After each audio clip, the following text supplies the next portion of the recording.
Parak HaShואel HaPara Daf Kuf Aleph, sponsored the Refuah Shlema for Shalom Aram ben David. We begin with the Mishnah. The Mishnah discusses a case where olive trees were sold for their wood. Who has the rights to the olives, the seller or the buyer? The Mishnah states it depends on the amount of the olive oil they produce. If they produce less than a revius per saw, they belong to the buyer. If they produce at least a revius per saw, then they are divided between them. The seller claims his land caused their growth, whereas the buyer claims his trees caused their growth. This law is a kulei alma, not only according to Sumchas. Both claims are legitimate. The Gemara questions the basis to divide. Apparently the seller's claim is only when he instructed the buyer to chop down the trees immediately. His interest is to profit from his land, entitles him to a share of the olives. However, if he allowed the buyer to cut down the trees at his convenience, he forgoes his right to profit to the buyer. The Gemara answers when the owner does not stipulate how much time the buyer has, any yield less than a revius of oil the seller forgoes. A revius or more he is particular to receive. The revius is calculated after the expenses to the production of the oil are deducted. The next halacha discusses a case of a flood that deposited good quality olive trees in a neighbor's field. The law in this case is to divide the olives between the owner of the trees and the neighbor. Ravin qualifies this ruling. They divide only when the flood uprooted the trees with their earth and within the first 3 years. The tree owner claims rights to the olives because the trees contain clods of his earth that sustain them. They remain legally old trees. The landowner, on the other hand, could not have benefited those years by planting saplings due to the prohibition of Arla. Therefore, the tree owner claims rights to share after the 3 years, just as he allowed the landowner to share the first 3 years. However, the landowner can claim he would have profited those years even had he planted saplings by growing vegetables. The sunlight needed is not blocked by new trees. Gemara explains the reason why the tree owner cannot demand his trees be returned by the landowner. Number one, Rabbi Yochanan holds once they took root, he cannot demand them returned because of Yeshivas Rabbi Akiva settling the land of Israel. By uprooting the trees, the neighbor's field would remain barren. The Gemara's next discussion involves the laws of tenant farming, dividing into two categories, kablanis, an arrangement where a sharecropper gives a percentage of the field's yield to the owner of the land. The second category is chakiris, where the tenant farmer owns the entire yield and pays a fixed amount of produce to the owner regardless of the yield. The Gemara discusses a Jewish sharecropper's obligation to tithe produce of land belonging to a Gentile. Rabbi Yehuda holds land owned by a Gentile exempts it biblically from the obligation to tithe.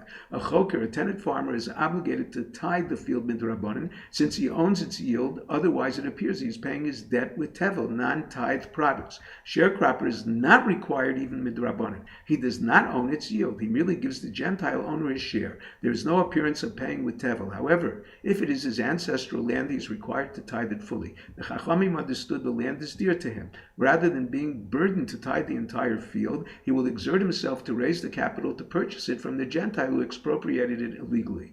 The Gemara now brings the opinion of Rabbi Shmuel how much compensation a planter is entitled for planting trees in a field without the permission of the owner. Rav holds a field more suitable for planting grain. The court evaluates the planter's investment and the improved value of the field. He is entitled to whichever is less. However, even if the owner initially expressed his desire to the court to plant grain in the field but subsequently did not uproot the trees and build a fence around them, he is liable to the full gardener's fee. Shmuel holds if the field is suitable for trees and the owner did not protest the planter's action, the owner must pay the cost of a gardener for such a job.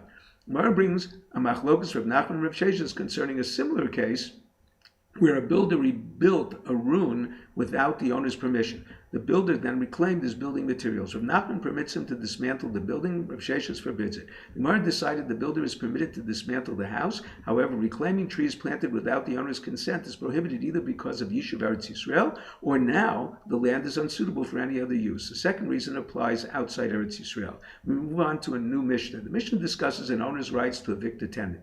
Number one, in a town where there is generally no housing shortage, an owner who rented a house for the winter cannot evict his tenant from Pesach to Sukkot, from Sukkot to Pesach. If the lease expires in the winter, he cannot evict him unless he gave him notice at least 30 days before Sukkot, so he can search while it is still summer.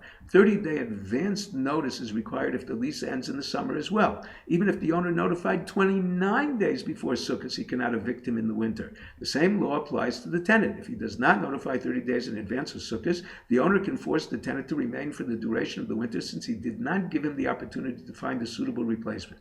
Number two, in a city where there is generally a housing shortage, the owner must notify the tenant 12 months in advance. If the owner fails to do so, he may ignore the eviction notice but must continue paying rent. Number 3, stores require 12 months notice even in a small city. Storekeepers extend their customers long-term credit. They cannot vacate based on short notice without losing money. Bakeries and dyers must be served a notice 3 years before eviction. The Gemara discusses the law regarding raising the rent at the end of the lease. If all owners are raising their prices, he can raise his price without prior notice. He can raise his price without advance notice if the price cannot raise his price without advance notice if the price is stable. The Gemara mentions cases where the owner may or may not evict the tenant at the termination of the lease without prior notice.